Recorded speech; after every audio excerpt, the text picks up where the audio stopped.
Shrimad Bhagavad Gita chapter 17 verse 8। आयु सत्व बालारोग्य सुख प्रीति विवर्धनः एस्य सिद्धः स्थिर हृदय आहार सात्विक प्रियः। इसमें कहा गया है कि सत्व गुण की प्रकृति वाले लोग ऐसा भोजन पसंद करते हैं जिससे आयु, सद्गुण, शक्ति, प्रसन्नता तथा संतोष में वृद्धि होती है। श्रीमद् भगवद गीता में यह भी कहा गया है कि सच्चाई और ईमानदारी से पुरुषार्थ का उपयोग करते हुए जो धन कमाया जाए उसी से किया गया आहार मन में अच्छे विचार को बढ़ावा देता है।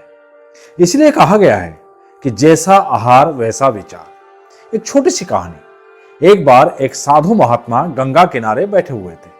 उनके मन में एक बात आई कि लोग गंगा में पाप धोने आते हैं। इसका मतलब यह हुआ कि सारे पाप गंगा में समा गए और गंगा भी पापी हो गई। उनके मन में जिज्ञासा हुई कि ये सारे पाप कहां जाते हैं? अगर लोग यहां पर पाप धो देते हैं फिर संसार में फिर से पाप कहां से आ जाता है? साधु ने गंगा मैया को ध्यान किया। गंगा मैया उनके सामने प्रकट हुई। साधु उनसे पूछा, हे गंगा मैया, लोग तुम्हारे यहां पाप धोते हैं तो इसका मतलब आप भी पापी हुई? गंगा ने कहा, मैं क्यों पापी हुई? मैं तो सारे पापों को ले जाकर समुद्र को अर्पित कर देती हूं। साधु समुद्र के पास गए और उससे पूछा, हे सागर, गंगा मैया जब सारे पाप आपको अर्पित कर देती हैं तो इसका मतलब आप भी पापी हुए। समुद्र ने कहा, मैं क्यों पापी हुआ? मैं तो सारे पापों को लेकर भाप बनाकर बादल बना देता हूं। अब साधु बादल के पास पहुंच गए। साधु ने बादल से पूछा, समुद्र जब पापों का भाप बनाकर बादल बना देता है तो इसका मतलब आप पापी हुए। बादल ने कहा, मैं क्यों पापी हुआ? मैं तो सारे पापों को वापस पानी बरसाकर धरती पर भेज देता हूं, जिससे अन्न उपजता है, जिसको मानव खाता है।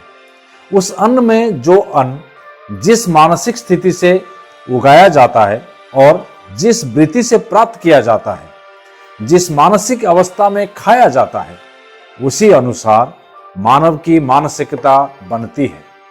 अब साधु को पता चल गया कि संसार से पाप पूरी तरह से क्यों नहीं मिट रही है। दोस्तों, इंसान गंगा में डुबकी लगाकर अपना शरीर तो धो देता है, पर वही मैले मन जो पहले वो लेके गया था उसी को लेकर वापस आ जाता है।